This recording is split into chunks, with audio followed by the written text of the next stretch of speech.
Buenos dias a todos, bom dia. Good morning to everyone. I'll speak in English so that we can try to reach as many people as possible. So what I will be doing now, together with my colleagues Philippe and Ruth, is going to be to talk a bit about monitoring of cetaceans in Macaronésica, but overall as and the methodologies associated with it. I'm going to try to give a brief introduction on some concepts, and then I will give the floor to Philippe to talk about part of the techniques, and then Ruth, and then I'll come back at the end. So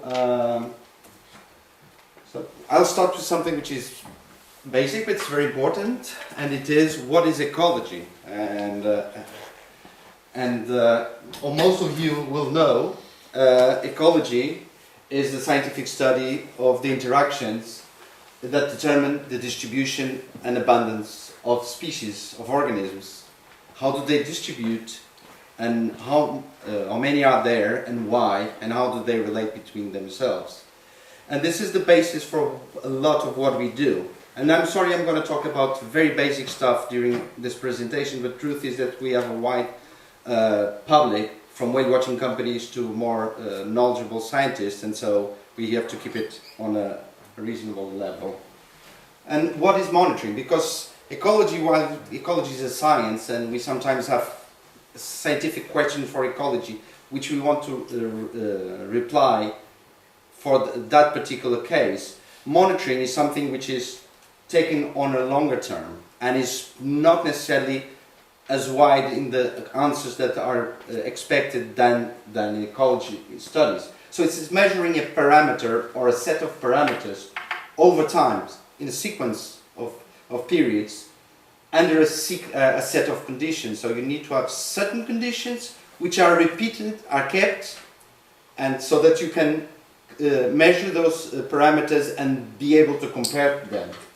So for instance, monitoring some parameters of an animal are like physiological parameters. Body temperature, you measure today, and you measure a week later and a month later and all that. And so you're monitoring that particular parameter, or stress hormones or others.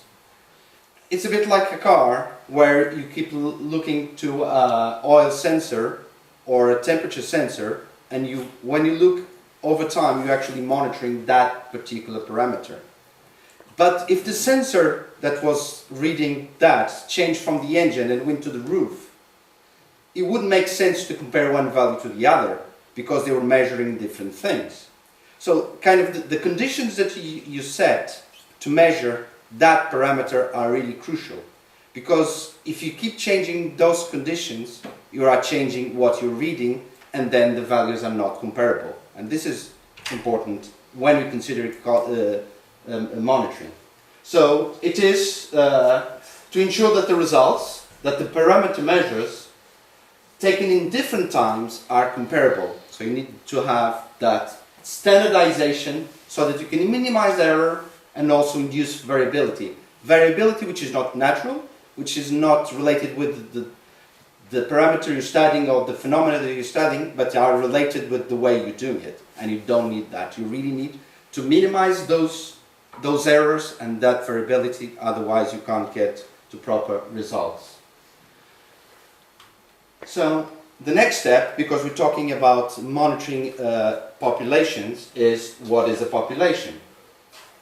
And a population is a group of organisms of the same species occupying a particular area, a space, and in a particular time, with the potential to breed among themselves. They have to have this ability to breed, otherwise they'll be considered different populations. Sometimes the definition of the area is pretty easy, like fish that live in a lagoon. The area that is defined is the limits of the lagoon, and that's easy to deal with.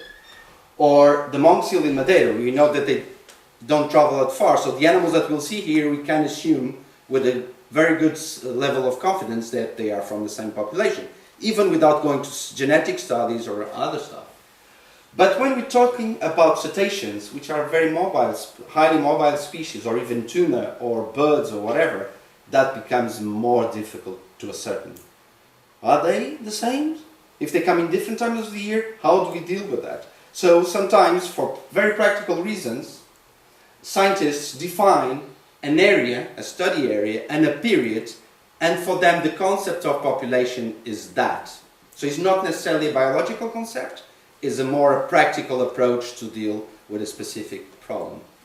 When those kind of definitions are applied and taken in consideration or related with management, like managing a particular activity like whale watching, those populations defined as an area and a time period can be considered management units. Why?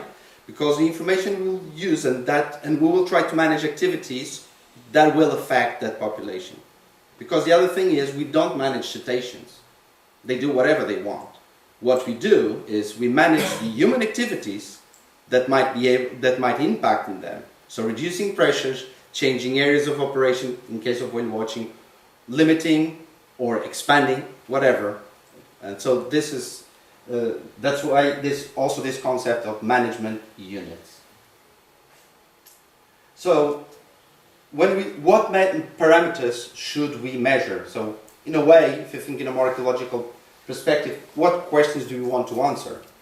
And in terms of populations, there's kind of something which defines the way we can do it, which is the individual. Because a population is a group of individuals, the unit we can use is the individual as a measurement unit. And that takes us to abundances, measuring how many are there, number of individuals, a study area during a study period. Can be an average. This will depend very much on the methodologies. An average of individuals using that study area at a given time, or the density, which is also related, and in this case is the number of individuals per area, which is just a different way of presenting the same data. But we can also talk about birth rates, number of births per unit of time, mortality rates, number of death per unit of time, or survival rates, which is related with mortalities, or many animals survive in a particular period of time.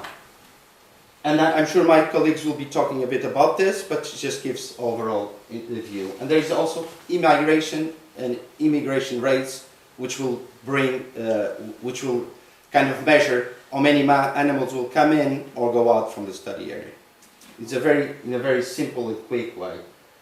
So some of these parameters are interrelated and can or be seen in absolute or relative terms. I can measure abundance in absolute number of individuals, or in densities, number of individuals per square kilometer or per unit of time. How do we measure these parameters? Well, we can count animals. That's easy. And if you consider that the population are those 3 animals, that's fine. It's just 1, 2, 3. And we have a certainty of 1. We know that they're all there and there's 3. There's no doubt about it. Using the analogy of the cars, it becomes more complicated when we have all of that. How do we count them? It will take a long time. Are we counting the same cars over and over again? And the ones going in and out of the city? How do we know how many cars are in a city? Even if you define the period of time, or if you define the area, the limits of the city. So it's time consuming, it's very difficult, sometimes it's impossible to do it. So how do we do that? We sample. And so by sampling, we count part of the population in this case part of the amount of cows there. We measure effort, and we, under certain assumptions, and with that comes something which is inherent, which is uncertainty.